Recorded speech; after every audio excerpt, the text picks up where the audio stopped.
Hi guys! Hi! So today we'll be talking to you and guiding you through what you should be doing when you're deciding to go to clinics for the first time. So you could be going multiple times, or this could be your first time visiting a clinic. We're just going to talk to you about what some risks could be, what you should be looking out for, and what you should be seeing or being provided from your clinics. And the advice that your practitioners should be giving you as well. Okay, so laser treatment. So I don't know, kind of like I was saying before, I feel like skin type is very Skin types important are very important. because especially with darker skin types, you do have to be really careful because you don't want to cause any adverse reactions to the skin. So we do like to be very mindful of our settings.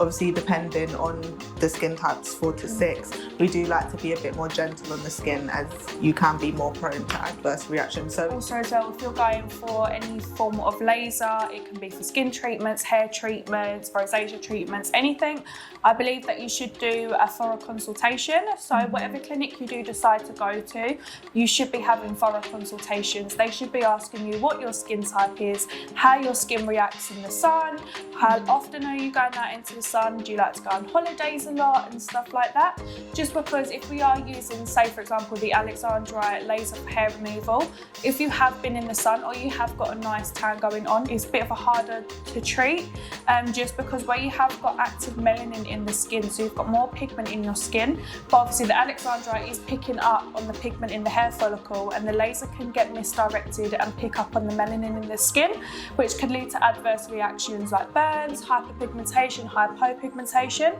So you always want to make sure you're having thorough consultations with your consultant at the clinic.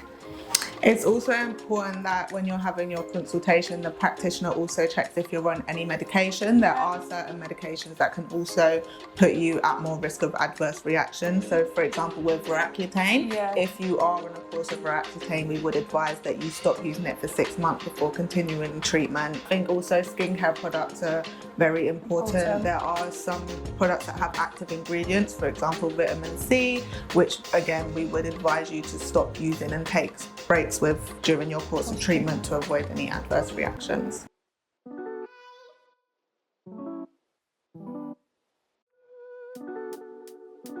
A big red flag is goggles. You and your practitioner should always be wearing your goggles during treatment, depending on what area of the body you're treating. So for example, if you're treating the face, we would tend to use blackout goggles, which completely protect your eye. They're like little metal goggles, basically what you'd wear like a sunbed, really. Yeah, basically it's quite similar to that, except they tend to be in the metal form. And then of course, when you're getting like laser skin treatments, for example, laser hair removal, we will have a pair of these goggles on, and we'll also give you guys a pair to wear as well, just to protect your eyes, because I can imagine if you've got a laser in your eye.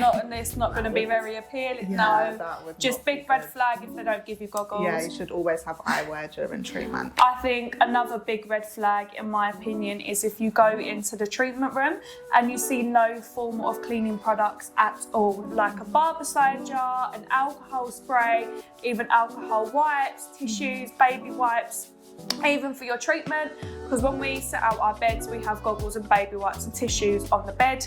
You should be, if you're especially going in for laser hair removal, you should be given some baby wipes to clean yourself down with. It's very standard. And even for hygiene reasons, obviously barbicide, big one, obviously spot sizes and stuff like that. You want to make sure the room's clean. And I'd also, it's hard to explain, like, assess the room. Does it look dirty, sort of thing. I think hygiene is very important as well when it comes to getting these sort of treatments done.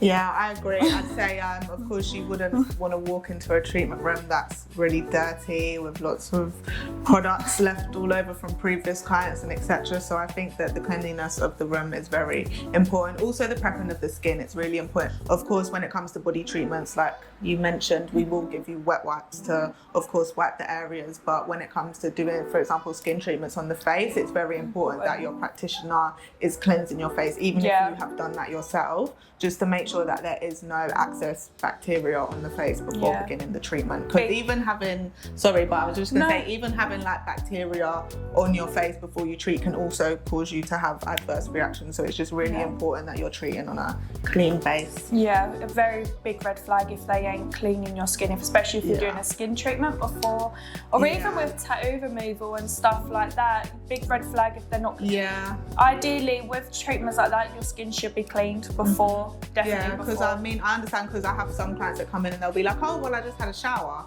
And of course, that's absolutely fine and expected. However, when you're getting on the train and you're traveling just through central London, that is, of course, an open field for bacteria to spread. Hopefully after watching this video, it's helped to give you a good idea of the sort of things to look out for when choosing your clinic of choice for your aesthetics treatments. However, I can assure that here at Pulse Light Clinic, none of these things will ever happen to you. We use some of the top best grade lasers in London for your treatments. All of our practitioners and estheticians are all fully trained. We're very hygienic and make sure to do cleaning in between all clients, and we also make sure to complete a full consultation with you in the beginning and patch test before you continue your treatment, just to make sure that whichever treatment you're doing is very suitable to your needs and your skincare concerns. And if you're interested in more content like this, then please do hit the subscribe and like button for more videos. Thank you, bye. See you next time.